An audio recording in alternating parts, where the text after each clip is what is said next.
திருப்பூரில் ஃபுஜிபியூர் என்ற நிறுவனத்தை வாசுதேவன் என்பவர் 4 ஆண்டுகளுக்கு முன்னர் துவக்கியுள்ளார்.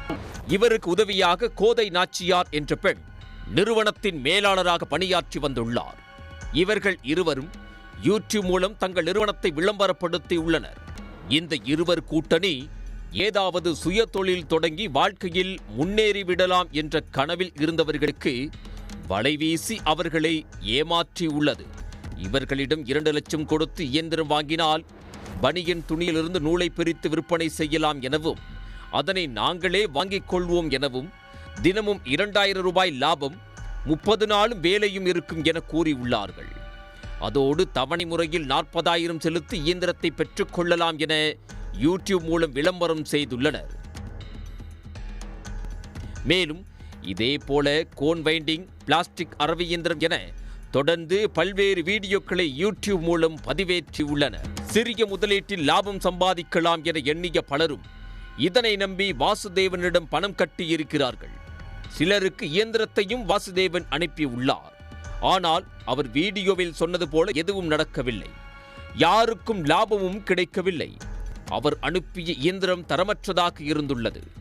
இதனால் இயந்திரத்திற்கு செலுத்திய பணம் முழுவதும் இழந்து தவிக்கும் நிலைக்கு தள்ளப்பட்டுள்ளனர். நான் 75,000 பணம் கட்டி மிஷின் எடுத்தேங்க. மிஷினுக்கு பணம் கட்டி எனக்கு 4 மாசம் கழிச்சு தான் மிஷினே கொடுத்தாங்க. அதுக்கும் நான் நிறைய போன் பண்ணி ரெஸ்பான்ஸே பண்ணவே இல்லைங்க. நான் 4-5 டைம் வந்ததுக்கு அப்புறம் தான் அந்த மிஷினே எனக்கு 4 மாசம் கழிச்சு தான் கொடுத்தாங்க.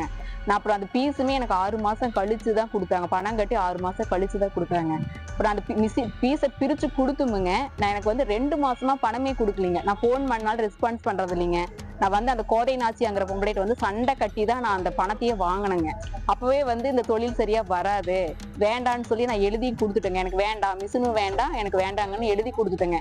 எழுதி கொடுத்ததுக்கு அப்புறமா அவங்க சரி எழுதி கொடுத்ததுக்கு அப்புறம் பணம் தருவாங்கன்னு பார்த்தாங்க. நான் எழுதி கொடுத்து 6-7 மாசம் ஆகி போச்சுங்க. போன டிசம்பர்லயே நான் எழுதி கொடுத்தேங்க எனக்கு வேண்டான்னு சொல்லி. இப்போ வரைக்கும் எனக்கு பணமே தரலைங்க. போன் பண்ணா ரெஸ்பான்ஸும் இல்லைங்க. அது இந்த கோதை நாச்சி அவங்க என்னன்னாங்க, நீ பண்றத பண்ணிக்க அப்படின்னு சொன்னாரு. ரொம்ப டஃப்பா பேசினாங்க. குறிப்பிட்ட இயந்திரம் சில ஆயிரங்கள் கூட தேராது என்ற நிலையில் லட்சக்கணக்கில் விலை வைத்து அவற்றை விற்பனை செய்து அதற்கு மூலப்பொருட்கள் என மேலும் சில லட்சங்களை அவர்களிடம் இருந்து பெற்றுக்கொண்டு பணத்தை திருப்பித் தராமல் ஏமாற்றி வந்துள்ளனர். இந்த புஜிபூர் கம்பெனியில் மிஷினுக்காக ஆர்டர் கொடுத்தேன். ஆர்டர் கொடுத்து 1.5 வருஷம் தாண்டி ஆயிடுச்சு. நான் மோட்டாரும் வாங்கி கொடுத்து அந்த மிஷினு தரேன்னாங்க. மிஷினை லேட்டாக கிட்டத்தட்ட ஒரு 1 இயர் தாண்டி ஆயிடுச்சு.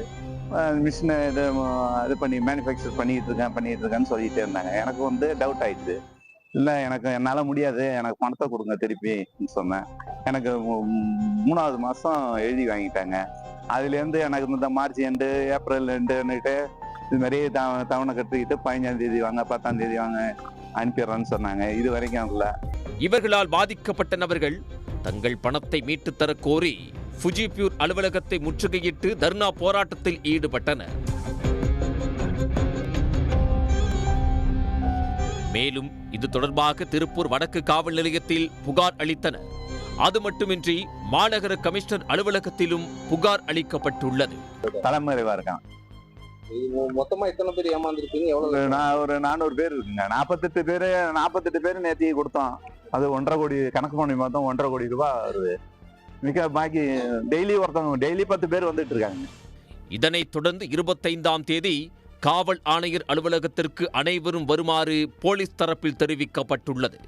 தலைமறைவாக உள்ள 2 பேரையும் விரைவில் கைது செய்வதோடு தாங்கள் ஏமாந்த பணத்தை உடனடியாக மீட்டுத் தருவதற்கும் நடவடிக்கை எடுக்க வேண்டும் என பாதிக்கப்பட்டவர்கள் கோரிக்கை வைத்திருக்கிறார்கள்.